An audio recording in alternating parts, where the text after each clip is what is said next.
MSG is in 80% of all flavored foods that you get at a restaurant, that you get at a grocery store. It makes you want to eat more, but it does something else. It actually excites a part of your brain that's in charge of the fat programs. The chemical of MSG excites the brain, and due to that excitation, your body activates the fat programs and gets fatter. And everybody knows this. Like scientists know this, everybody knows this, and no one's saying anything. How do I know everybody knows this? Well, when you want to study obesity and you want to study a fat mouse, you've got to make a mouse fat, because mice aren't fat. So the way you make a mouse fat is you feed them MSG. And there's even a term for it, MSG obesity-induced mice. If you do a search for MSG obesity-induced mice, you'll see tons of research reports where they talk about, well, the protocol was we made the mouse fat, feeding them this much MSG, blah, blah, blah, blah, and then we studied this, and the other thing. They're not studying that, that's the protocol for making a mouse fat, is feeding them MSG. And this is in 80% of modern day foods.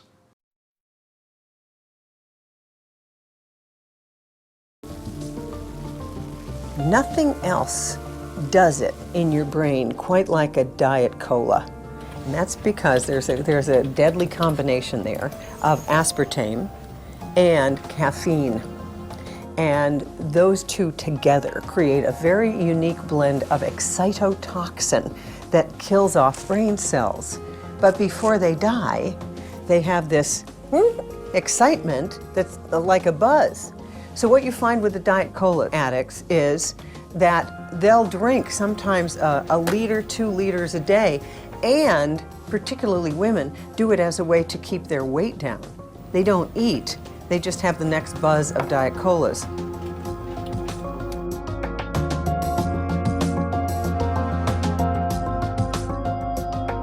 Aspartame causes formaldehyde buildup in the brain. It causes frontal lobe inflammation.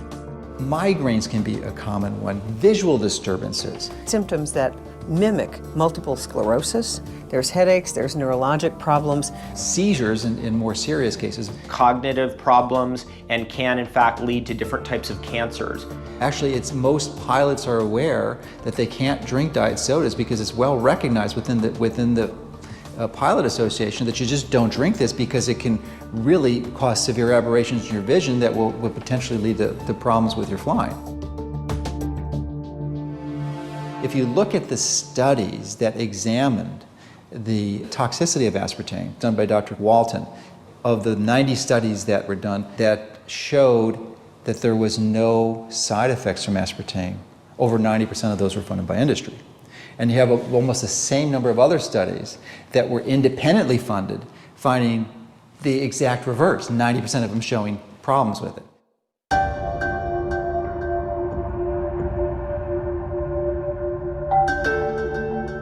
Some of the artificial sweeteners have been proven not only to have horrific side effects over a long period of use, but they cause carbohydrate cravings. So when somebody has a diet drink and they're wondering why they're not getting thin, and why they're craving even more carbohydrates, is because those substances have been very, very carefully designed, not to help you. They're into just selling and marketing. So yeah, there's 0 calories in diet soda, but studies have shown that if you drink diet soda, within a couple of years you will be fatter than when you first started drinking the diet soda.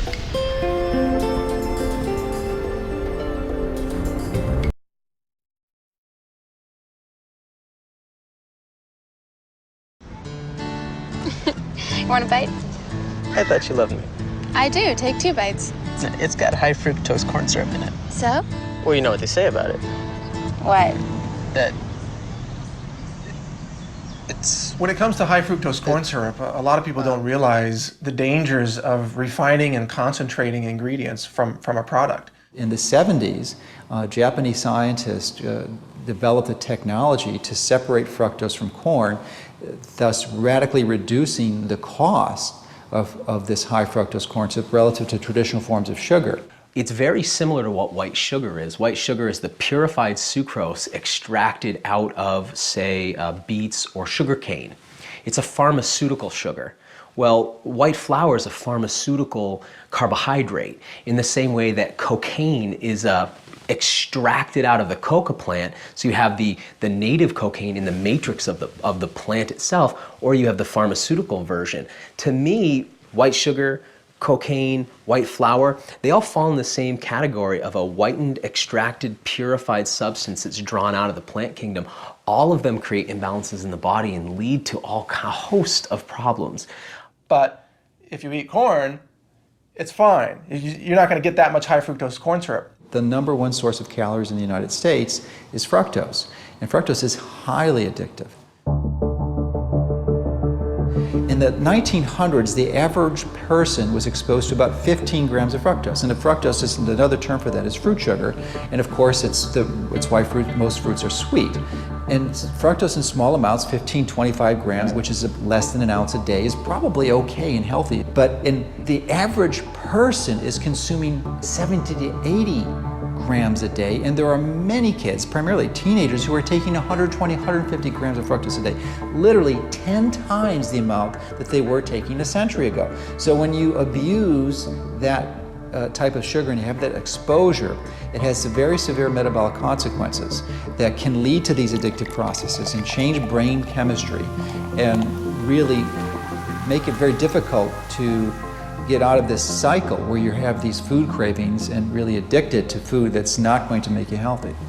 You can find high fructose corn syrup in so many products in the stores. It would amaze you if you turned them around and looked at the ingredients. You'd say, no way, I can't believe it's in here. Salad dressings will have it. You'll have high fructose corn syrup in like pasta sauces, and pizza sauce especially is loaded with it. You really have to watch out for everything in the grocery store. Read it, make sure it doesn't contain this high fructose corn syrup and other ingredients that are dangerous. Stay away from the isolates. Stay away from high fructose corn syrup. Stay away from anything that is an unnatural and highly concentrated chemical from a plant that should be consumed in its full spectrum bioavailable nutrient complexity. That's the way nature delivers food, as a nutrient complex, not as one isolated nutrient. Your definition of what is sugar really needs to expand. It's more than just the white powder. So that's breads, pasta, cereal, rice, potatoes, corn, waffles, pancakes, pretty much any food for breakfast that most people eat. In America, we're eating about 150 pounds of sugar per year, each person. 79 pounds of high fructose corn syrup. That's about 22 teaspoons of sugar a day. Okay, so there's nothing moderate about that. Sugar is in everything, and everything from cough syrup to crackers to sushi. I mean, it's very hard to avoid. The more sugar that we're consuming, the more the increase of chronic disease we're experiencing, and also these incredible ups and downs and mood swings. So we know that the food companies realize that many of their ingredients are very addictive. And, the tobacco companies did it for decades. They're still doing it. If you addict a customer, you have a customer for life. Food companies do much the same thing with different chemicals. It's not nicotine, it's the MSG, it's the processed sugars, it's the aspartame, it's these other chemicals. But it's the same idea. It's just like selling cigarettes. You're selling food that's harmful, and you want people to keep coming back, so you put in those chemicals that make them want it again and again.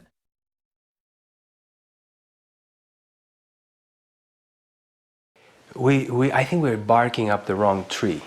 People are looking for a result that is superficial. They're looking just to look good, and they don't really consider that could be done from the inside out. Now, a lot of us, we have some healing to do. We have recovery to do, because the world we grew up in has been such a barrage against our nervous system, our endocrine system.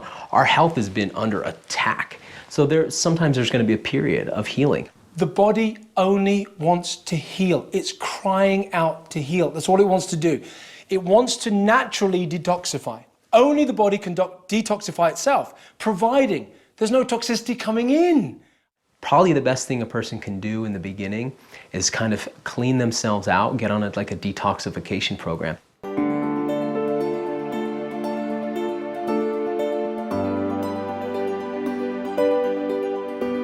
So can you imagine, you remove refined sugars, refined fats, junky type foods, all the wheat, the breads, the man-made foods going into your body, and all of a sudden, overnight, you replace it with high water content. That's what it is. Pure high water content, organic, rich, mineral, vitamin-rich fuel going into every single cell of your body in the most easy to digest and absorb form, and with a spectrum of colors, with everything the body requires. What do you think the body's going to do? It's not going to reject this at all. It's going to look and say, now I'm on board. Now you're good to me, let me shine for you.